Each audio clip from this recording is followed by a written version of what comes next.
Comment se passe l'arrivée et l'intégration en Suisse romande quand on est française et journaliste ? Katia, après 9 ans sur place, va nous expliquer tout ça, va nous donner son ressenti et ses petits conseils. Allez, à tout de suite.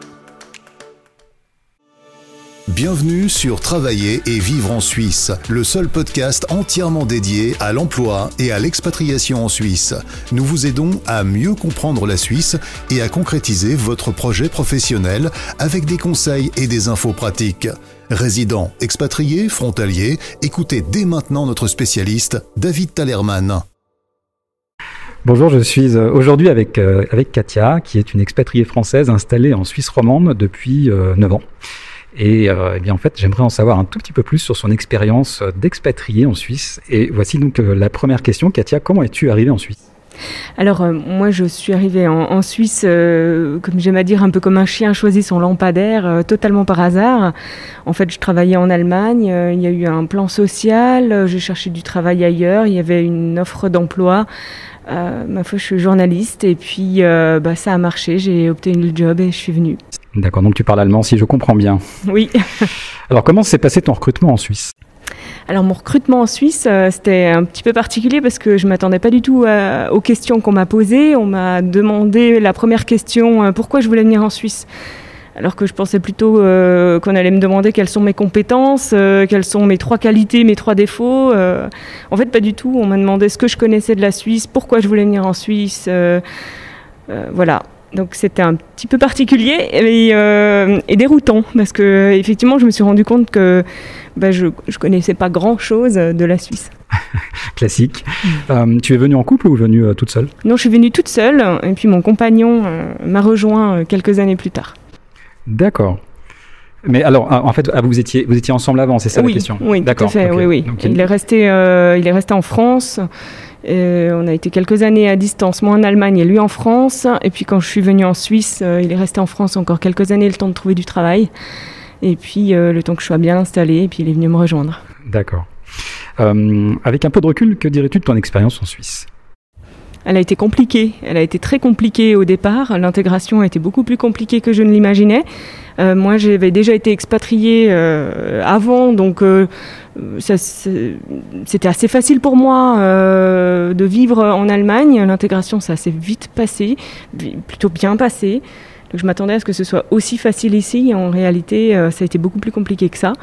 Je dois reconnaître qu'en tant que Française, je suis arrivée avec l'idée que ça serait simple, avec l'idée que la Suisse, on parle français, qu'on a un peu la même culture, et en fait, pas du tout.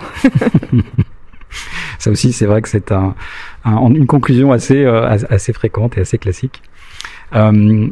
Qu'est-ce qui a été... est-ce que tu as une anecdote ou quelque chose qui t'a vraiment surprise, en fait, pendant cette phase finalement où tu es arrivé en Suisse, qu'est-ce qui t'a le plus surprise ? Alors il y a beaucoup de choses qui m'ont surprise, mais par exemple,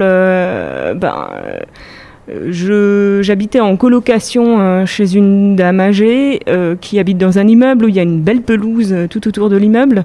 Donc c'était l'été, je suis sortie avec mon plaid, je me suis allongée sur la pelouse.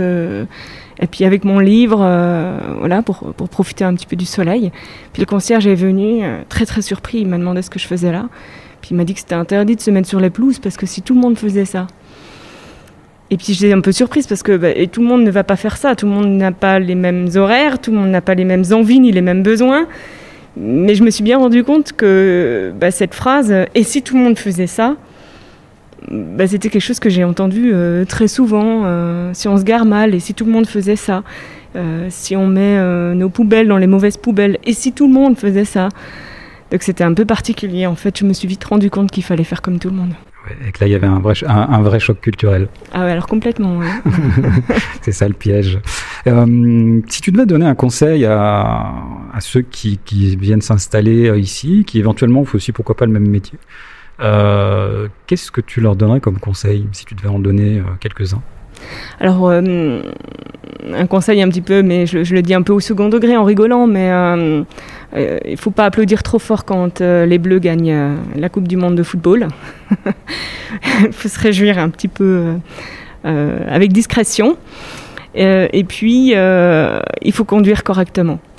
Ça, c'est très important. Et surtout, il ne faut pas faire de comparaison avec la France. Et il faut se dire qu'on est vraiment dans un autre pays, à tout point de vue. Oui, toi, l'avantage que tu avais, c'est qu'en plus, tu venais d'un autre pays. C'est-à-dire que tu avais en plus des éléments de comparaison d'Allemagne, oui. Qui t'ont probablement aussi, je pense, aidé à prendre un peu de recul par rapport à tout ça. Bon, ça, c'est un autre débat. Maintenant, ton conjoint, donc, qui t'a rejoint, lui, quelle vision il a par rapport à sa vie ici comment il a vécu les choses? Pour lui, les choses étaient un petit peu plus faciles parce que disons que j'avais essuyé les plâtres en arrivant. Je m'étais heurtée aux régies pour trouver un appartement. Donc lui, il n'a pas eu toutes ces démarches à faire. Parce que quand on cherche un appartement, qu'on vient d'arriver, puis qu'on vous dit mais il faut des garants en Suisse, puis qu'on lui dit bah, j'en ai pas parce que je suis pas de Suisse, puis je peux pas en avoir parce que je suis pas de Suisse. Quand vous souriez en disant oui, bah, c'est justement voilà pour ça. Et en réalité, c'est très très compliqué pour s'installer. Et on a un peu le sentiment que on nous met des barrières sans arrêt. Lui, il n'a pas eu tout ça parce que tout était fait. Hein. Il est arrivé, il a pu s'installer. Voilà, donc il n'a pas eu les mêmes difficultés. Puis il est arrivé, il a trouvé un travail. Il travaillait dans une entreprise avec beaucoup de frontaliers, beaucoup de Français. Donc il n'a pas eu non plus ce choc des cultures. Et puis en définitive, moi je lui avais déjà tout raconté, tout expliqué. Donc il était un peu en terrain conquis et puis il a été prévenu. Oui. Effectivement, ouais. Et du coup, alors, pour finir, toi, ton expérience, au travail, ça a été simple d'exercer ton métier, le métier que tu faisais avant, dans le contexte d'une entreprise suisse, ou finalement c'était le même métier et puis ça roule. C'est le même métier, ça roule, mais la difficulté, c'est qu'en Allemagne, venant d'un pays étranger, on ne parle pas la même langue, on est vraiment considéré comme une richesse. Comme quelqu'un qui a quelque chose à apporter. Ici, en Suisse, on est plutôt considéré comme quelqu'un qui a de la chance d'être ici. D'accord. Et ça change tout dans la perception qu'on a, dans l'accueil et puis dans la façon de se sentir à l'aise, en fait. Ça a été compliqué de devoir toujours prouver sa légitimité. On m'a souvent posé la question « Pourquoi je suis venue en Suisse ?» comme si ce n'était pas légitime. Même en répondant parce que j'ai peut-être 15 ans d'expérience, que je parle 3 langues, que j'ai une très bonne connaissance des institutions européennes, peut-être que c'est quelque chose, que c'est les compétences qui étaient recherchées, mais il y a toujours ce besoin de devoir prouver une certaine légitimité, puis de devoir tout le temps remercier d'être ici. Ouais, je comprends. Oui. On a vécu, alors pas tout le monde vit ça, mais c'est quelque chose qui est effectivement c'est une question qui se pose en tout cas.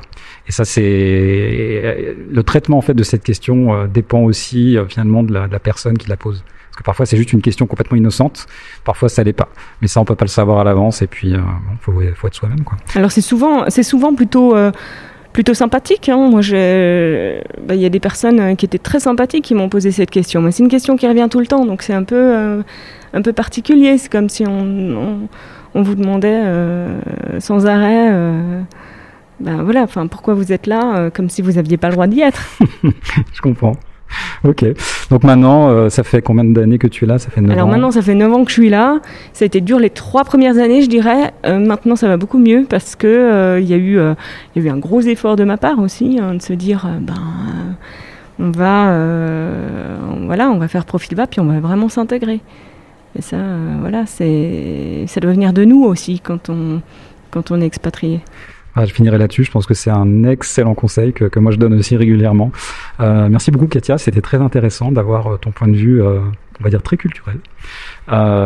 Et écoute, je te souhaite en tout cas une très bonne continuation en Suisse et je te dis à très bientôt. Merci.